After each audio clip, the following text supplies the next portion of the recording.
قریش پیغام دیتے تھے، پیغام لے کے آئی تو رسول پاک نے عجیب رنگ بیان کیا اپنی سیرت کا. جب میں پہنچی میں نے کہا ختیجہ نکاح کرنا چاہتی ہیں. نفیسہ کہتی ہے میرا خیال تھا کہ کوئی اور ہوتا تو کرسی سے اٹھ کھڑا ہوگا، فوراً کہے گا اچھا جلدی کرو بات کرو. جب میں نے آ کے کہا نا حضور ختیجہ نکاح کرنا چاہتی ہے تو نبی پاک نے میری طرف دیکھا، فرمایا وہ کہتی ہے کہ تم کہتی ہو؟ کہا وہ کہتی ہیں. تو حضور نے فرمایا ٹھہر جاؤ، میں اپنے چچا سے پوچھ کے بتاؤں گا، میں مشورہ کروں گا، میں پوچھ کے بتاؤں گا. آج بچوں کو کچھ سبق بڑے یاد ہیں. کہتے ہیں پسند کی شادی کرنا حضرت صاحب ناجائز ہے؟ پسند کی شادی کرنا کوئی ناجائز ہے؟ اور میں نے کہا بھائی صرف ایک ہی جائز چیز رہ گئی اور کوئی شے جائز نہیں. یہ ایک ہی جائز چیز ہے جس کا فتویٰ سارے نوجوان پوچھتے پھرتے ہیں، سارے رانجے بنے پھرتے ہیں، مجنوں بنے پھرتے ہیں، سارے مئی وال ہو گئے. اللہ پاک کو ہدایت کی توفیق عطا فرمائے. سارے اس بری لت کا شکار ہو گئے. او بھائی نبی پاک سوائے خدا کے کسی کے پابند نہیں، لیکن میرے مصطفیٰ نے اپنی امت کو یہ درس دیا ہے کہ جو بڑوں کے شفقت کے سائے میں چلتا ہے اللہ اس کی مدد فرمایا کرتا ہے. تجھے کیا پتا تیرا اچھا بھلا کس بات میں؟ کہا نکاح کرنا چاہتی ہوں. فرمایا چچا سے پوچھ کے بتاؤں گا. ختیجہ رضی اللہ تعالیٰ عنہ کہتی ہیں انہوں نے پوچھا. جناب ابو طالب کہنے لگے یہ تو خوش قسمتی ہے کہ ہمیں ایسی بہو مل جائے جس کے کردار میں، افکار میں، نظریات میں اتنی نفاست ہو. مصطفیٰ کریم کے ساتھ نکاح ہوا، قربان جائیں. حضرت خدیجہ الکبریٰ کی شادی ہوئی تو بھائی بڑا مشکل ہوتا ہے، بڑا مشکل ہوتا ہے اپنے آپ کو ڈھالنا. لیکن جناب خدیجہ کی زندگی اٹھا کے دیکھو، میں یہ نہیں کہہ سکتا وہ کروڑ پتی تھی، ارب خرب کی میں بات ہی نہیں کر سکتا.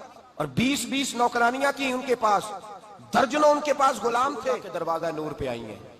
انہوں نے میرے نبی کے گھر میں جھاڑو بھی دیا ہے، انہوں نے حضور کے کپڑے بھی دھوئے ہیں، انہوں نے رسول اللہ کے لیے اپنے ہاتھوں سے کھانا بنایا. انہوں نے دیکھا کہ نبی پاک صلی اللہ علیہ وسلم کو دولتوں سے، تجارتوں سے، سرمایہ سے پیار نہیں. جتنی دولت تھی شام کو لا کے قدموں میں رکھ دی. کہا محبوبہ جب میں تیری ہوں تو میری ہر شے ہی آپ کی ہے. چند دنوں میں حضور نے ساری چیزیں دے دی اللہ کے رستے میں، ہر چیز نبی پاک نے دے دی. حضرت خدیجہ الکبریٰ کا حال یہ تھا کہ ایک جوڑا رہ گیا. کئی جگہ سے پیوند لگے ہوئے، میں گڈی ہاتھ ڈور سجن دے او جنج رکھے اونج رہنا ہے. واجب نہیں جے وچ شریعت مندہ قسم نو کہنا، بس ٹھیک ہے جس حال میں محبوب راضی ہیں.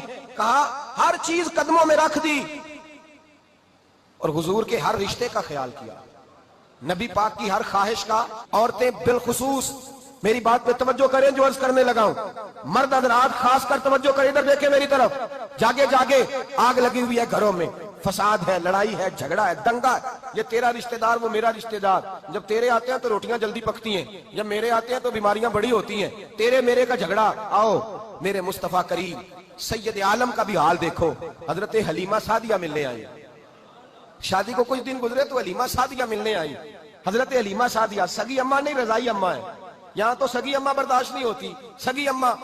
اور وہ بہو سوچتی نہیں بات کرتے ہوئے، سوچتی نہیں اس کے بارے میں بات کر رہی ہے، اسے پتہ ہی نہیں کہ تجھے تو پلا پلایا یہ ملا ہے نا. کبھی اس کی اماں سے پوچھ اس نے کتنی تکلیفیں برداشت کی ہیں، اس سے پوچھ کس دقت میں، کس آزمائش میں اس بچے کو پروان چڑھایا ہے. تو آج مالک بنی ہے تو تو رنگ ہی بدل گئی ہے.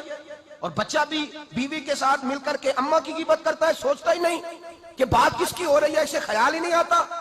حضرت حلیمہ سعدیہ رضائی ماں ہیں. جب تشریف لائیں تو مصطفیٰ کریم نے فرمایا خدیجہ یہ میری اماں ہے.